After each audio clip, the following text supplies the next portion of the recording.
Hello, welcome back to the channel. Today I want to talk to you about distance control when you're putting.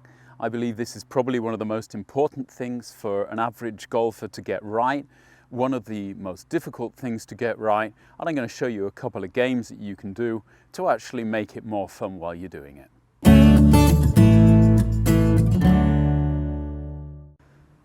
If you look at the statistics of your putting over the last few weeks and months and really analyse why you've three putted, I think generally you find it isn't down to the direction you're putting. It has more to do with the distance, the speed you're giving the ball.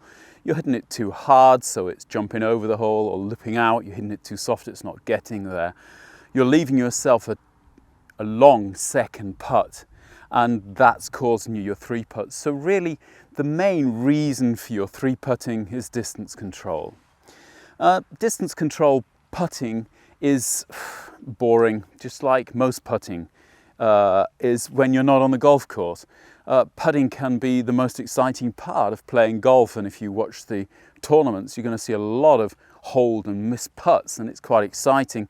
But practicing putting, God, that can be tedious. And it's also something which at some stage you'll feel in your back muscles because you're just holding this kind of static position. So I find trying to make it fun by introducing a couple of games helps a lot.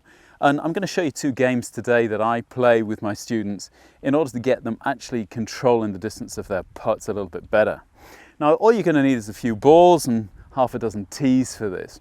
What I'd like you to do is, first of all, try and analyse at what kind of distance does putting get difficult as far as distance control goes. Usually you'll find it's around about kind of 10 feet, and as of 10 feet then you'll start to get too much dispersion in the length of your putts. So what you'll first do is you pop a few balls down and then measure out and put the first tee in at around about 10 feet. So I'm going to measure it out. It's around about kind of a yard step, gives me 3 and a little bit more. There we've got my first tee in at 10 feet. I'm then going to put another 6 tees in, each one of those a foot apart.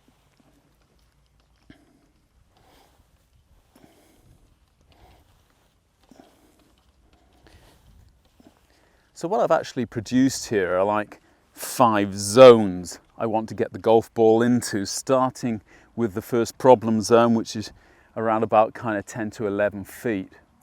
Obviously, if I'm giving the ball a chance to actually fall in the hole, and we imagine the hole being where the tee is, then getting the ball to actually reach the tee behind it would be good, which is around about kind of 30 centimeters or a foot after the hole. So I'm giving it a consistent speed.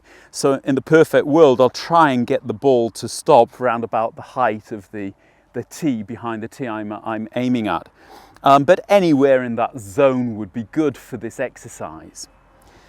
Now, it might take you a little while to get a handle on the speed of the putt, but the trick is to kind of feel, okay, how much length of swing do I need and what kind of tempo of swing do I need to get it up to and past the first tee. So you can see that's a little bit too far, and because it's gone too far, I have to start again. Now, starting again can get a bit boring, but it's important because I want to be repeating the first difficult distance as much as possible. And once I actually find the kind of 10, 11 foot isn't such a difficult distance, then I might start at 15 feet and put 6 tees behind the 16-foot distance. So let's try again and see if we can't get this one in the zone. Again, far too much. So I can actually see as well now that I've got around about a foot dispersion in my putt. I'm hitting it around about a foot too far. Now, if you're doing this consistently and you're quite happy hitting a golf ball 2 feet past the hole, then there's no reason to change that. Just change the distance between your tees. But because I'm trying to really kind of dial in my putt distancing here, I'm going to be a little bit more, or make it a little bit more difficult and stay with the 1 foot. Of course, if it hits the tee, it's difficult to know whether it would have rolled too far. This could take a while.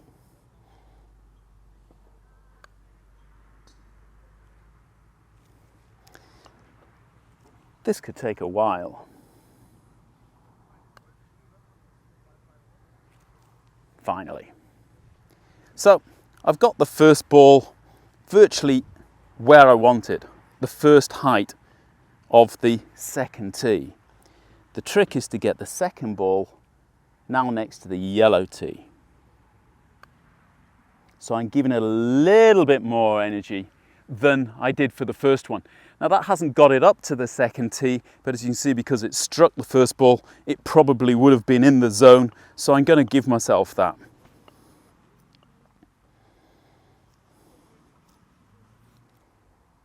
Going to the white tee now.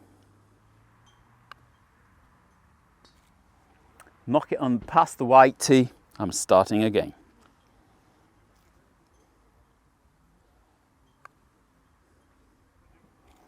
You'll also find that you start hitting the first zone of the first tee more regularly the more you practice this.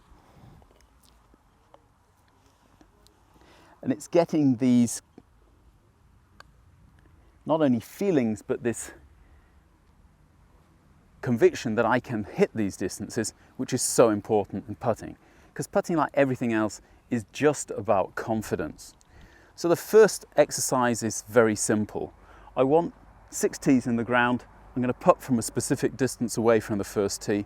My target is to get it in the zone between the tees, but really the perfect putt is going around about a foot past the hole, so it should be stopping at the tee behind the tee that I'm actually visualizing. That was game number 1. The second game, I can leave the tees where they are.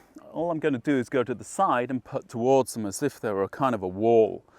And I like to play this game against somebody in most cases, but unfortunately I'm Billy No Mates here today, so I'll have to play against myself.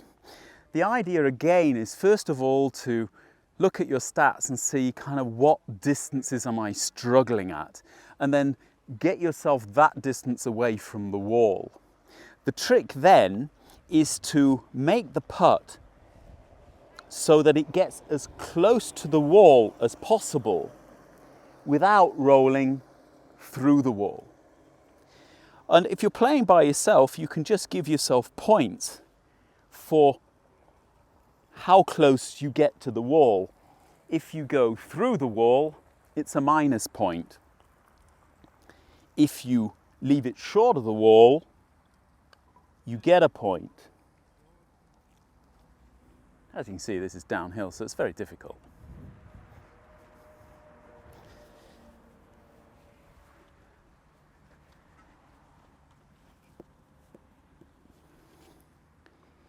Obviously, you can leave it short of the wall,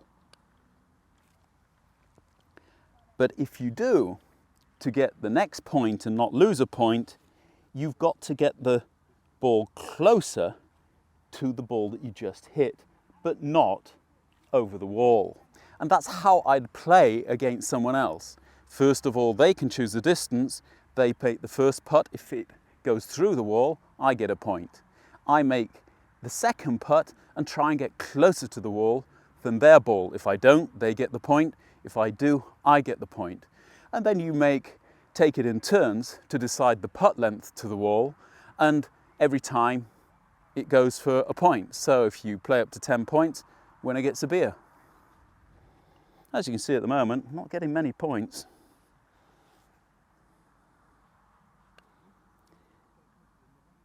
But as everything in this game, it's all about practice, isn't it? And I just don't get enough. Short one today. Hope it helps you. Go out there and test it on the greens. Don't forget to try it in different green conditions. Try it with grain, against grain, uphill, downhill, side hill. You want to get as much situation practice as possible, but also try and get it associated to your stats. So if you know you have a problem distance, stick the wall that distance away, start these tee run up that distance away, so that you're really repetitively training the distances that you're struggling with, and you'll find when you get on the round, you can remember these games, remember how well you did at them, and it will help you the next time you play to score better. See you next time. Don't forget to hit the bell. Don't forget to hit the like. And if you want my philosophy on golf, I'll leave it up here on the left-hand side. See you then. Bye-bye now.